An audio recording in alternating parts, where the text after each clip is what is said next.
তুমি security গার্ডে job, তুমি আমাকে কি বলছো এতদিন? মিথ্যা কথা বলছো তুমি আমার সাথে। তোমার সাথে আমি এই জন্য রিলেশন করছিলাম, এরপর দিন তুমি আমার সাথে মিথ্যা কথা কেন বলছো? প্রতারক! কি শুনবো তোমার কথা? আমি তোমার একটা কথা শুনতে চাই না। তুমি যে বাড়িতে আমার সাথে মিথ্যা কথা বলে গেছো, আজকে আমার ফ্রেন্ড আমাকে এই ছবি সেন্ড করে, সেই সিন আমার দেখতে আমার সামনে আমি হাসির পাত্র হইলাম, আমাকে সবার সামনে ইনসাল্ট তুমি করলা।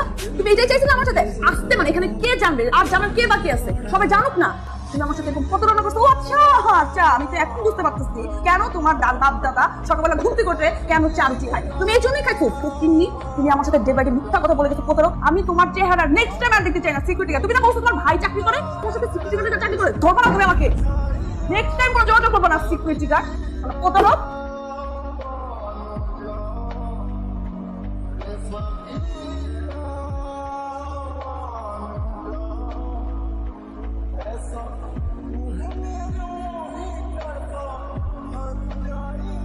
আমার কেন জানি মনে হইতেছে ও ওই দিন কিছু একটা আমাকে বলতে চাইছে। আমিও রাগের মাথায় কারো কথা শুনি না।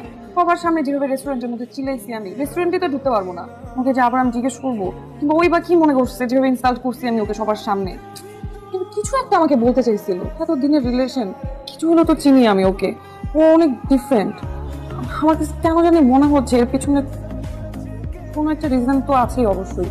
তুই এখনো এই চিটারটাকে নিয়ে বসে আছিস? বুঝলাম না প্রবলেম কি তোর? একটা ফালতু ছেলে কাজ করে সিকিউরিটি গার্ডের, আর ভাবটা নাই কোন যেন ভিআইপি আসছে, আর এই ফালতু একটা ছেলের কথা মনে করে তুই এখনো মন খারাপ করে বসে আছিস। আমি বুঝলাম না তুই এমন কেন করছিস। না, কথা ওই জায়গায় না। হ্যাঁ, ও আমাকে যে কথাটা বলছে এতদিন যাবো যে অন্য জব করে কিংবা অন্য কিছু করে, প্রবলেম ছিল না। সিকিউরিটি গার্ড এটা যদি আসলে করে থাকে, এটা আসলে সত্যি হয়, তাহলে খারাপ, আসলে খারাপ করছে। কিন্তু কেন জানি মনে হচ্ছে কিছু একটা ঘাপলা আছে। ফালতু চিটারের জন্য যদি তোর এতই মন খারাপ হয়, আর তোর যদি এতই কল দিতে মন চায়, তুই তাহলে কল দে, ফোন কর ওকে। হ্যাঁ, আমি তো ফোন করতেই চাই। করার মতো কি আর কোনো পরিস্থিতি রাখছি আমি? ফোন করেই বা কি বলবো? চাকরি নিচ্ছে, আমার ফ্যামিলি মেনে নিবে? সম্ভব? আমি বুঝলাম না। আরে এক ইন্টারভিউ দিয়ে গিয়ে চাকরি হয়ে যাবে, এটা কি একটা হয় না আরেকটা হবে? এটা তো অভিজ্ঞতা একটা, তাই না? ইন্টারভিউ দিলে চাকরি হবে তা তো না। মানুষের অভিজ্ঞতা হয়, ঘরে থাকে, বিশ্রাম নেয়, সারাটা রাত দেখেছি। বারবার কিছু জায়গায় না যাই, এই জায়গায় না যাই, এই জায়গায় না যাই। আমার ইন্টারভিউ এই অফিস দিতে হবে না? ক্ষমতা আমার এই অফিসে। তোমার পারমিশন ছাড়া কেউ ঢুকতে পারে না, তোমার পারমিশন ছাড়া কেউ বেরোতে পারে না, চাবি তোমার কাছে থাকে। ঠিক আছে, এই জায়গায় আমি ইন্টারভিউতে সঙ্গে সঙ্গে চাকরি হয়ে গেল। হ্যাঁ, চাকরি হয়ে গেছে।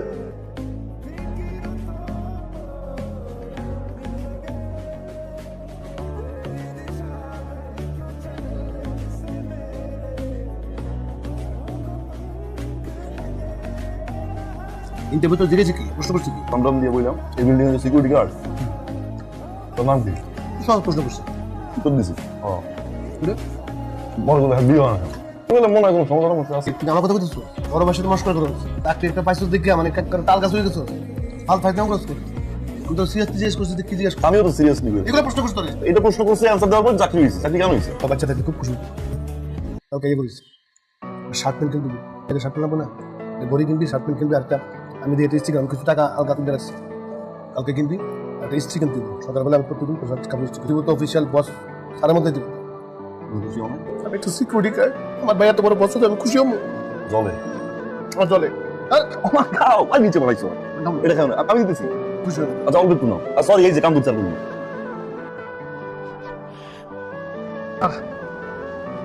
স্যালুট দিলে কেন? ও ভাই, আপনি আমার স্যার, আপনি আমার বস। অবশ্যই আমি সেলুট দিচ্ছি। আমার স্বপ্ন ছিল আমার বাইরে আমি সেলুট দেবো। আমার ভাই আমার বস, আমার বস আমি সেলুট দিচ্ছি। আমার আমার দায়িত্ব পালন করতে দে।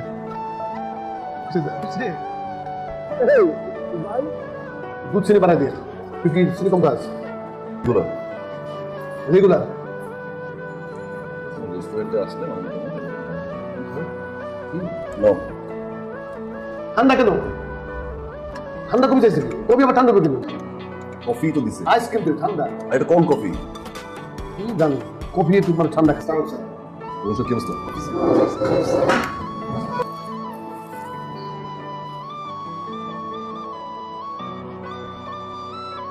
ফ্রেন্ডদের জন্য সবাই এমন ভাবে হাসি তামাশা করছিল আমাকে নিয়ে, তোমার এই পিকচারটা খুব ইনসাল্ট ফিল হচ্ছিল।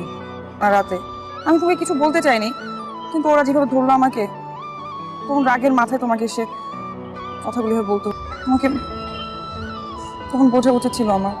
আমিও কি রাগের মাথায়, তুমি তো জানোই আমার রাগটা একটু বেশি হুটহাট হয়ে যায়। সরি, এখন এ বিয়েতে আমার কোনো আপত্তি নেই। সত্যি? প্রমিস। সত্যি আছে। বিয়েটা তুমি করতে পারবো না। মানে আমার ভাই একজন সিকিউরিটি গার্ড, যদিও আমি এখন জব করি, বাট তারপর যদি এখন আমার ভাই অসুস্থ হয় প্রক্সি দিই। ও আরেকটা বিষয়, ওদিন কিন্তু আমি প্রক্সি দিয়েছিলাম, আমি সিকিউরিটি গার্ড ছিলাম না। তুমি তো কথাই শুনতে চাও, রিলেশনশিপটা পুরোপুরি ছিল তোমার ফ্রেন্ডের উপরে। ফ্রেন্ডের কথা শুনলা, হাসাহাসি করে কি বললো এটা শুনলা, তুমি কিন্তু একটাবার আমার কথা শুনতে চাও।